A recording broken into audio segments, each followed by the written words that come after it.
Hello बच्चों, आपका स्वागत है। आज हम क्लास 10th के हिस्ट्री के चैप्टर नंबर 7 को देखने वाले हैं। चैप्टर 7 में जितने भी इम्पोर्टेंट क्वेश्चन हैं उसे अच्छी तरह से देखेंगे और समझेंगे कि बोर्ड एग्ज़ाम में किस प्रकार के क्वेश्चन पूछे जाते हैं। अगर आप पिछले चैप्टर के ऑब्जेक्टिव क्वेश्चन नहीं देखे हैं तो आपको प्ले लिस्ट में मिल जाएगा, उससे जाकर आप देख लीजिए। आपको प्ले लिस्ट में सभी सब्जेक्ट से रिलेटेड वीडियो मिल जाएगा, आप वहां जाइए और बारी बारी से देखिए, जिससे कि आपको पता चलेगा कि किस प्रकार के क्वेश्चन बोर्ड एग्ज़ाम में आता है और किस सब्जेक्ट से कैसा क्वेश्चन बनता है। आज के जो चैप्टर नंबर 7 है इसमें जितने भी इम्पोर्टेंट क्वेश्चन हैं उसे देखेंगे। इसी के साथ जो एक आखिरी वीडियो हिस्ट्री का बचेगा, आगे जो चैप्टर नंबर 8 है उसे समाप्त करेंगे। उसके बाद हम ज्योग्राफी के जो जितने भी चैप्टर है उसे देखेंगे। इसी प्रकार से बारी बारी से हम सभी सब्जेक्ट को देखेंगे चैप्टर वाइज।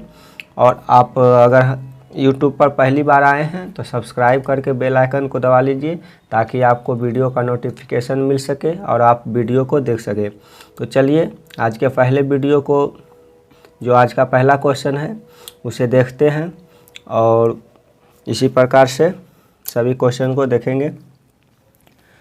पहला क्वेश्चन है कि WTO यानी कि विश्व व्यापार संगठन की स्थापना किस वर्ष की गई। जो WTO है इसका फुल फॉर्म होता है वर्ल्ड ट्रेड ऑर्गेनाइजेशन, जिसे हिंदी में हम विश्व व्यापार संगठन कहते हैं। इसकी स्थापना कब की गई थी? ऑप्शन ए है 1995 ईस्वी, option B 1994, option C 1996, option D इनमें से कोई नहीं। तो WTO की स्थापना कब हुई थी? एक नंबर क्वेश्चन का सही उत्तर हो जाएगा ऑप्शन ए 1995 ईस्वी में WTO की स्थापना हुई थी। अगला क्वेश्चन है क्वेश्चन नंबर 2। इसे पूछा है कि दक्षेस की स्थापना किस वर्ष हुई। दक्षेस की स्थापना किस वर्ष हुई? दक्षेस के जो मेंबर है उसमें इंडिया भी शामिल है। तो इंडिया के आसपास जितने भी देश हैं सारे देश दक्षेस के मेंबर हैं। तो इसकी स्थापना कब हुई? ऑप्शन ए है 1964 में, ऑप्शन बी है 1967 में, ऑप्शन सी है 1971 में, ऑप्शन डी है 1985 में। तो दक्षेस की स्थापना कब हुई थी, जिसे हम इंग्लिश में सार्क देश भी कहते हैं। तो 2 नंबर क्वेश्चन का सही उत्तर हो जाएगा ऑप्शन डी 1985 ईस्वी। 1985 ईस्वी में दक्षेस की स्थापना हुई थी। अगला क्वेश्चन है क्वेश्चन नंबर 3।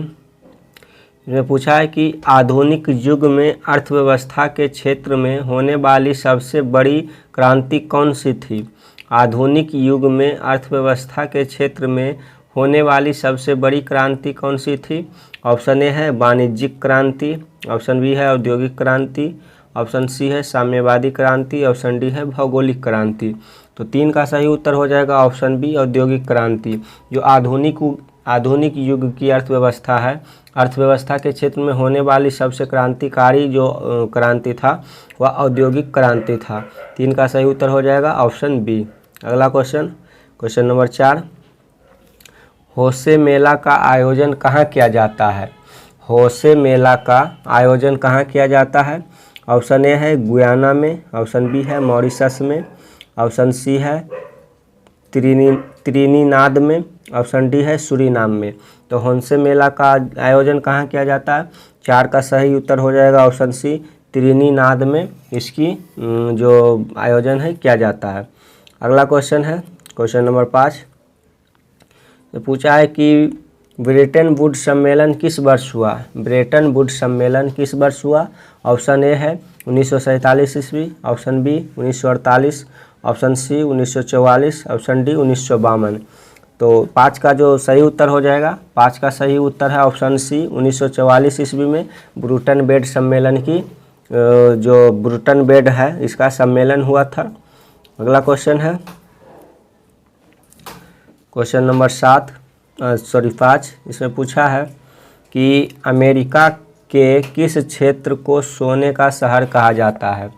तो अमेरिका के किस क्षेत्र को सोने का शहर कहा जाता है? ऑप्शन ए है न्यूयॉर्क, ऑप्शन बी है न्यू जर्सी, ऑप्शन सी है एल डोराडो, ऑप्शन डी है बाल्टीमोर। तो जो अमेरिका का निम्नलिखित में से कौन सा क्षेत्र है जिसे सोने का शहर के उपनाम से जाना जाता है? तो 6 नंबर क्वेश्चन का सही उत्तर हो जाएगा ऑप्शन सी एल डोराडो।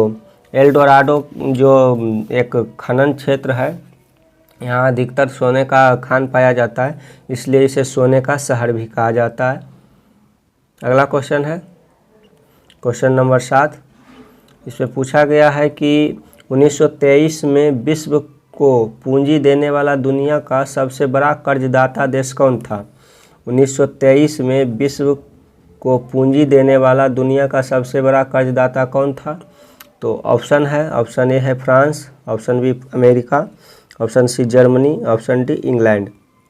तो इसका थोड़ा डिफिनेशन देख लेते हैं। जब प्रथम विश्व युद्ध खत्म हुआ था, उस समय जितने भी देश प्रथम विश्व युद्ध में सम्मिलित हुआ था, युद्ध में शामिल होने के कारण जो जितने भी बड़े बड़े देश थे, युद्ध में इतनी सारी धन संपत्ति और लोगों का क्षति हुआ, जिस कारण से लोग अपने देश को सरवाइव करने के लिए कर्ज लेना शुरू किया। तो प्रथम विश्व युद्ध के बाद जो बहुत सारे देश कर्ज लेना शुरू किए, तो कर्ज देने के लिए एक ही देश था जो कि अमेरिका था। तो 1923 में जो यूरोपीय देश था या फिर अन्य देश था, उसको कर्ज देने का काम किया अमेरिका। तो 7 का सही उत्तर हो जाएगा ऑप्शन बी अमेरिका। अगला क्वेश्चन है क्वेश्चन नंबर 8। इसमें पूछा है कि ईस्ट इंडिया कंपनी अफीम किस देश में भेजती थी। ईस्ट इंडिया कंपनी अफीम किस देश में भेजती थी। ऑप्शन ए है Afghanistan, option B America, option C Japan, option D चीन। तो जो ईस्ट इंडिया कंपनी थी, ईस्ट इंडिया कंपनी अन्य देशों से अफीम खरीदकर चीन में भेजती थी, ताकि जो चीनी जनता थी अफीम के आदी थी, उसे अफीम बेचकर अपना मुनाफा कमाती थी। तो 8 का सही उत्तर हो जाएगा ऑप्शन डी चीन। अगला क्वेश्चन है क्वेश्चन नंबर 9। इसमें पूछा है कि आर्थिक संकट के कारण यूरोप में कौन सी नई शासन प्रणाली का उदय हुआ। जब यूरोप में आर्थिक संकट छा गया, तो कौन सी शासन की नई प्रणाली का उदय हुआ। ऑप्शन ए है साम्यवादी शासन प्रणाली, ऑप्शन बी है लोकतांत्रिक शासन प्रणाली, ऑप्शन सी है फासीवादी नाजीवादी शासन, ऑप्शन डी है पूंजीवादी शासन। तो इन चारों में से कौन सा शासन प्रणाली का उदय हुआ आर्थिक संकट के बाद। तो 9 का सही उत्तर हो जाएगा ऑप्शन सी फासीवादी नाजीवादी शासन। इन दोनों शासनों का उदय हुआ आर्थिक मंदी के बाद। अगला क्वेश्चन है क्वेश्चन नंबर 10। इसमें पूछा है कि कॉर्न लॉ किस देश में पारित किया गया था। कॉर्न लॉ किस देश में पारित किया गया था। ऑप्शन ए है फ्रांस, ऑप्शन बी है जर्मनी, ऑप्शन सी है रूस, ऑप्शन डी है ब्रिटेन। तो निम्नलिखित में से किस देश में कॉर्न लॉ पारित किया गया था। 10 नंबर क्वेश्चन का सही उत्तर हो जाएगा ऑप्शन डी ब्रिटेन। ब्रिटेन में कॉर्न लॉ पारित किया गया था। अगला क्वेश्चन क्वेश्चन नंबर 11। इसमें पूछा है कि आलू अकाल किस देश में हुआ था। आलू का अकाल किस देश में हुआ था। इंग्लैंड में, आयरलैंड में, स्पेन में या फिर अमेरिका में। तो निम्नलिखित में से किस देश में आलू की कमी हो गई थी, जिसे हम आलू संकट के या फिर आलू अकाल के रूप में जानते हैं। तो 11 का जो सही उत्तर हो जाएगा, 11 का सही उत्तर हो जाएगा ऑप्शन बी आयरलैंड। आयरलैंड में आलू का संकट आ गया था, जिस कारण से हम इसे आलू संकट के रूप में जानते हैं। अगला क्वेश्चन है क्वेश्चन नंबर 12। इसमें पूछा है कि पास्ता सिसिली इटली में किसके द्वारा ले जाया गया। जो पास्ता है, जिसे हम आज पास्ता चाइनीज खाना के रूप में जानते हैं, तो पास्ता को सिसिली में कौन ले गया था। ऑप्शन ए है चीनियों द्वारा, ऑप्शन बी अरबों द्वारा, ऑप्शन सी भारतीयों द्वारा, ऑप्शन डी पुर्तगालियों द्वारा। जो चाइनीज खाना पास्ता है, इसका जो सिसिली इटली का एक शहर है, किसके द्वारा लिया गया था, यानी कि किन देश के द्वारा वहाँ पहुँचाया गया था। तो 12 का सही उत्तर हो जाएगा ऑप्शन बी अरब, यानी कि जो अरब लोग के अरब व्यापारी थे, इनके द्वारा चीन से पास्ता को इटली पहुँचाया गया था, यानी वहाँ व्यापार के लिए ले लिया गया था। अगला क्वेश्चन है क्वेश्चन नंबर 13। ये पूछा है कि अंतर्राष्ट्रीय आर्थिक विनिमय का प्रवाह किस पर आधारित नहीं है। अंतर्राष्ट्रीय आर्थिक विनिमय का प्रवाह किस पर आधारित नहीं है? ऑप्शन ए है व्यापार, ऑप्शन बी है श्रम, ऑप्शन सी है पूंजी, ऑप्शन डी है उद्योग। तो चारों में से किस पर आधारित नहीं है? तो 13 का सही उत्तर हो जाएगा ऑप्शन डी उद्योग। उद्योग पर अंतर्राष्ट्रीय आर्थिक विनिमय प्रवाह आधारित नहीं है। अगला क्वेश्चन है क्वेश्चन नंबर 14। ये पूछा है कि भूमंडलीकरण शब्द का इजाद किसने किया? जो भूमंडलीकरण शब्द है, इस शब्द का प्रयोग पहली बार किसने किया? ऑप्शन ए है किन्स ने, ऑप्शन बी है ब्रिया ने, ऑप्शन डी है फ्रेडरिक विलियम ने, ऑप्शन डी है जॉन विलियमसन ने। तो निम्नलिखित में से किसने भूमंडलीकरण शब्द का प्रयोग किया था, यानी कि इसका निर्माण किया था? तो 14 का सही उत्तर हो जाएगा ऑप्शन डी जॉन विलियमसन ने भूमंडलीकरण शब्द को दिया था। अगला क्वेश्चन क्वेश्चन नंबर 15। इसमें पूछा गया है कि भारत में आर्थिक मंदी का सबसे बुरा प्रभाव किस पर पड़ा? भारत में आर्थिक मंदी का सबसे बुरा प्रभाव किस पर पड़ा? ऑप्शन ए है मध्यम वर्ग पर, ऑप्शन बी है जमींदारों पर, ऑप्शन सी है किसानों पर, ऑप्शन डी है व्यापारियों पर। तो निम्नलिखित में से किस पर आर्थिक मंदी का बुरा प्रभाव पड़ा? तो 15 का सही उत्तर हो जाएगा ऑप्शन सी किसानों पर। जो किसान होते हैं एक खाते पीते वर्ग के लोग होते हैं, यानी कि वो जितना अपने लिए उपजा पाते हैं उन्हीं में से खाते हैं। जब आर्थिक मंदी आ गया था तो किसानों को इससे बुरी तरह प्रभावित किया। अगला क्वेश्चन है क्वेश्चन नंबर 16। इसमें पूछा है कि गुलामी प्रथा का प्रचलन किस देश में था? गुलामी प्रथा का प्रचलन किस देश में था? Option A America, option B चीन, option C America, option D रूस। तो गुलामी प्रथा का प्रचलन किस देश में था? तो 16 का सही उत्तर हो जाएगा ऑप्शन सी अमेरिका। यानी कि जो अमेरिका में खेती होता था गुलामों द्वारा किया जाता था। जो गुलाम होते थे वो अफ्रीका से पकड़कर वहाँ ले जाया जाता था और उन्हें काम के रूप में वेतन मतलब कि खाना पीना दिया जाता था और उन्हें मार पीट कर काम कराया जाता था। अगला क्वेश्चन है क्वेश्चन नंबर 17। इसमें पूछा है कि चटनी म्यूजियम किस देश में मशहूर था? चटनी म्यूजियम किस देश में मशहूर था? ऑप्शन ए मॉरिशस में, ऑप्शन बी चीन में, ऑप्शन सी मियाद और गुयाना में, ऑप्शन डी श्रीलंका में। तो चटनी म्यूजियम किस देश में मशहूर है? तो 17 का सही उत्तर हो जाएगा ऑप्शन सी मियाद और गुयाना में चटनी नामक म्यूजियम फेमस है। अगला क्वेश्चन क्वेश्चन नंबर 18। फिर पूछा है कि पेरिस शांति समझौता कब हुआ था? पेरिस शांति समझौता कब हुआ था? ऑप्शन ए है 1918 में, ऑप्शन बी है 1919 में, ऑप्शन सी है 1920 में, ऑप्शन डी है 1921 में। तो पेरिस शांति समझौता कब हुआ था? तो 18 का सही उत्तर हो जाएगा ऑप्शन बी 1919 में। 1919 ईस्वी में पेरिस शांति समझौता हुआ था। अगला क्वेश्चन है क्वेश्चन नंबर 19। इसमें पूछा गया है कि 10G8 की स्थापना कब हुई थी? ये 10 नहीं है, G8 की स्थापना कब हुई थी? जो G8 है यानी कि ग्रुप 8 एक समूह है जो कि अर्थव्यवस्था के रूप में जो विकसित देश है उसकी ग्रुप है। तो G8 की स्थापना कब हुई थी? जो G8 पहले था उसमें से जब रूस को निकाल दिया गया तो ये अब G7 के रूप में जाना जाता है, जिसका मेंबर भारत नहीं है। तो G8 की स्थापना कब हुई थी? ऑप्शन ए 1975 में, ऑप्शन बी 1977 में, ऑप्शन सी 1978 में, ऑप्शन डी 1979 में। तो G8 की स्थापना कब हुई थी? तो 19 नंबर क्वेश्चन का सही उत्तर हो जाएगा ऑप्शन ए 1975 ईस्वी में G8 की स्थापना हुई थी। अगला क्वेश्चन है क्वेश्चन नंबर 20। इसमें पूछा है कि भारत में अकाल कब पड़ा था? भारत में अकाल कब पड़ा था? तो ऑप्शन ए है 1850 से 1920 तक, ऑप्शन बी है 1860 से 1920 तक, ऑप्शन सी है 1870 से 1920 तक, ऑप्शन डी है 1870 से 1930 तक। तो भारत में अकाल कब से कब तक पड़ा था?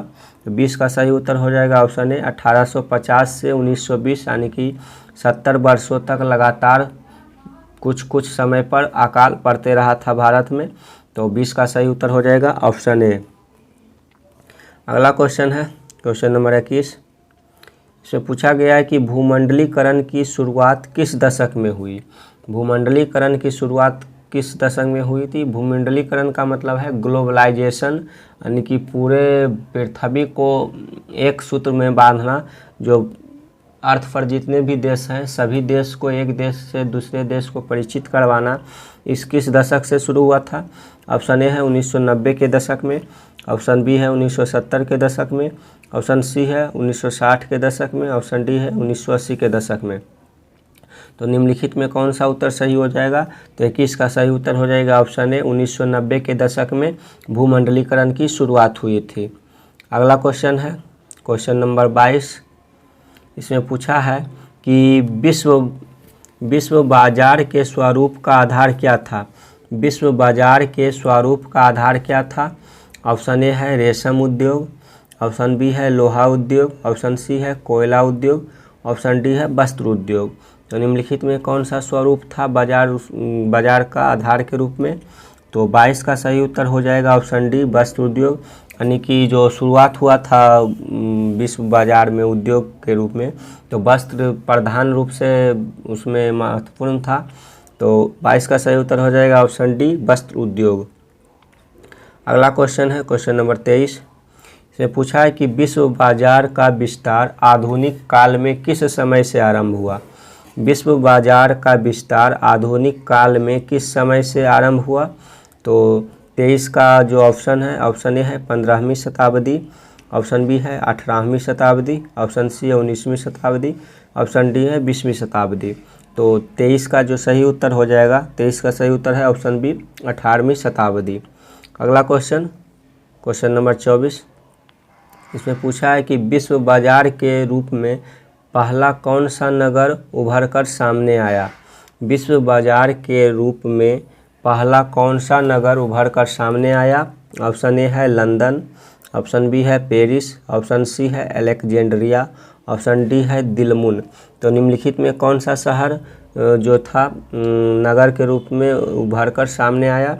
तो 24 का सही उत्तर हो जाएगा ऑप्शन सी अलेक्जेंड्रिया। अगला क्वेश्चन क्वेश्चन नंबर 25। इसमें पूछा है कि वह देश जिस पर आर्थिक मंदी का प्रभाव बिल्कुल नहीं पड़ा था। तो किस देश पर आर्थिक मंदी का प्रभाव बिल्कुल नहीं पड़ा था। Option A England, option B America, option C Germany, option D रूस। तो निम्नलिखित में किस देश पर आर्थिक मंदी का प्रभाव नहीं पड़ा था। तो 25 का सही उत्तर हो जाएगा ऑप्शन डी रूस, यानी कि रूस पर आर्थिक मंदी का प्रभाव बिल्कुल नहीं पड़ा था।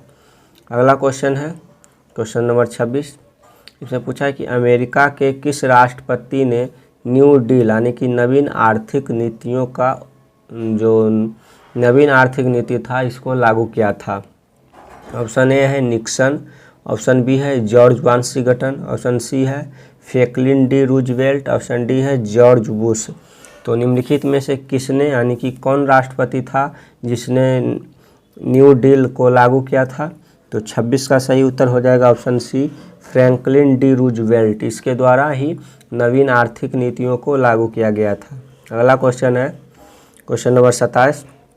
ये पूछा है कि आर्थिक महामंदी का विश्व अर्थव्यवस्था पर क्या प्रभाव पड़ा। आर्थिक महामंदी का विश्व अर्थव्यवस्था पर क्या प्रभाव पड़ा। ऑप्शन ए है उत्पादन में तेजी, ऑप्शन बी है उपभोक्ता वस्तुओं की मांग में तेजी, ऑप्शन सी है अकाल, ऑप्शन डी है बेरोजगारी। तो 27 का सही उत्तर हो जाएगा ऑप्शन डी बेरोजगारी। अगला क्वेश्चन है क्वेश्चन नंबर 28। इसे पूछा है कि बाजार का स्वरूप विश्वव्यापी किस क्रांति के बाद हुआ। बाजार का स्वरूप विश्वव्यापी किस क्रांति के बाद हुआ। ऑप्शन ए है औद्योगिक क्रांति, ऑप्शन बी है अमेरिकी क्रांति, ऑप्शन सी है फ्रांसीसी क्रांति, ऑप्शन डी है चीनी क्रांति। तो निम्नलिखित में से किस क्रांति के बाद विश्वव्यापी क्रांति जो बाजार का स्वरूप था विश्वव्यापी हो गया। तो 28 का सही उत्तर हो जाएगा ऑप्शन ए औद्योगिक क्रांति। अगला क्वेश्चन क्वेश्चन नंबर 29। इसमें पूछा है कि अलेक्जेंड्रिया किस सागर के मुहाने पर बसा हुआ था। जो अलेक्जेंड्रिया है अलेक्जेंड्रिया शहर किस सागर के मुहाने पर बसा है। ऑप्शन ए है काला सागर, ऑप्शन बी है लाल सागर, ऑप्शन सी है अरब सागर, ऑप्शन डी है भूमध्य सागर। तो निम्नलिखित में से किस सागर के मुहाने पर अलेक्जेंड्रिया बसा है? तो 29 का सही उत्तर हो जाएगा ऑप्शन बी लाल सागर। लाल सागर के मुहाने पर अलेक्जेंड्रिया शहर बसा हुआ है। अगला क्वेश्चन, क्वेश्चन नंबर 30, इसमें पूछा है कि ओटावा सम्मेलन किस वर्ष हुआ था? ओटावा सम्मेलन किस वर्ष हुआ था? ऑप्शन ए 1929 में, ऑप्शन बी 1930 में, ऑप्शन सी 1932 में, ऑप्शन डी 1925 में। तो 30 का सही उत्तर हो जाएगा, 30 का सही उत्तर हो जाएगा ऑप्शन सी 1932 ईस्वी में ओटावा सम्मेलन यानी कि ओटावा सम्मेलन हुआ था। अगला क्वेश्चन, क्वेश्चन नंबर 31, इसमें पूछा है कि संयुक्त राष्ट्र मौद्रिक एवं वित्तीय सम्मेलन किस वर्ष हुआ था? संयुक्त राष्ट्र मौद्रिक एवं वित्तीय सम्मेलन किस वर्ष हुआ था? ऑप्शन ए है 1932 में, ऑप्शन बी 1933 में, ऑप्शन सी 1943 में, ऑप्शन डी 1944 में। तो 31 नंबर क्वेश्चन का सही उत्तर हो जाएगा ऑप्शन डी 1944 ईस्वी। अगला क्वेश्चन, क्वेश्चन नंबर 32, पूछा कि बृहद उत्पादन व्यवस्था किस देश में आरंभ की गई? बृहद उत्पादन व्यवस्था किस देश में आरंभ की गई? ऑप्शन ए है ब्रिटेन में, ऑप्शन बी रूस में, ऑप्शन सी अमेरिका में, ऑप्शन डी जर्मनी में। तो किस देश में व्यवस्था आरंभ की गई थी बृहद उत्पादन व्यवस्था? तो 32 का सही उत्तर हो जाएगा ऑप्शन सी अमेरिका में। अगला क्वेश्चन, क्वेश्चन नंबर 33, इसमें पूछा कि प्राचीन काल में किस स्थल मार्ग से एशिया और यूरोप का व्यापार होता था? प्राचीन काल में किस स्थल मार्ग से एशिया और यूरोप का व्यापार होता था? ऑप्शन ए सूती मार्ग, ऑप्शन बी रेशम मार्ग, option D Uttarapath, option D Dakshinapath. तो इसका सही उत्तर हो जाएगा 33 का ऑप्शन बी रेशम मार्ग। अगला क्वेश्चन है क्वेश्चन नंबर 34, सिकंदर कहाँ का निवासी था? सिकंदर कहाँ का निवासी था? Option A Rome, option B चीन, ऑप्शन सी यूनान, ऑप्शन डी मिस्र। तो सिकंदर कहाँ का निवासी था? तो 34 का सही उत्तर हो जाएगा ऑप्शन सी यूनान। जो यूनान था, यूनान का ही शासक था सिकंदर।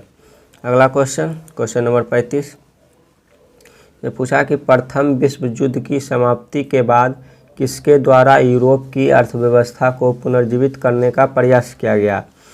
प्रथम विश्व युद्ध की समाप्ति के बाद किसके द्वारा यूरोप की अर्थव्यवस्था को पुनर्जीवित करने का प्रयास किया गया? ऑप्शन ए रूस, option B Germany, option C America, option D France. तो 35 का सही उत्तर हो जाएगा ऑप्शन सी अमेरिका। अगला क्वेश्चन, क्वेश्चन नंबर 36, इससे पूछा है कि कच्चा कपास का निर्यात 1800 से 1872 के बीच 5% से बढ़कर कितना प्रतिशत हो गया? 1880 से 1872 के बीच जो 5% था कपास का निर्यात, वो कितना प्रतिशत बढ़ गया? तो ऑप्शन ए है 40%, ऑप्शन बी है 35%, ऑप्शन सी 50%, ऑप्शन डी 45%। तो 36 का सही उत्तर हो जाएगा ऑप्शन बी 35%। अगला क्वेश्चन है क्वेश्चन नंबर 37, इसमें पूछा है कि 1820 से 1914 के बीच विश्व व्यापार में कितना गुना की वृद्धि हो चुकी थी? 1820 से 1914 के बीच विश्व व्यापार में कितना गुना की वृद्धि हो चुकी थी? ऑप्शन ए है 15 से 20 गुना, ऑप्शन बी है 25 से 40 गुना, ऑप्शन सी है 20 से 40 गुना, ऑप्शन डी है 30 से 50 गुना। तो 37 का सही उत्तर हो जाएगा ऑप्शन बी 25 से 40 गुना वृद्धि हो चुका था। अगला क्वेश्चन है क्वेश्चन नंबर 38, इसमें पूछा है कि अमेरिकी मुद्रा का नाम क्या है? अमेरिकी मुद्रा का नाम क्या है? Option A pound, option B dollar, option C mark, option D rouble. तो जो अमेरिका की मुद्रा है इसका नाम डॉलर है। अगला क्वेश्चन क्वेश्चन नंबर 39, ये पूछा है कि भारत में केनाल कॉलोनी किस प्रांत में बनाई गई है? भारत में केनाल कॉलोनी किस प्रांत में बनाई गई है? ऑप्शन ए है पंजाब में, ऑप्शन बी है उत्तर प्रदेश में, ऑप्शन सी है मध्य प्रदेश में, ऑप्शन डी है राजस्थान में।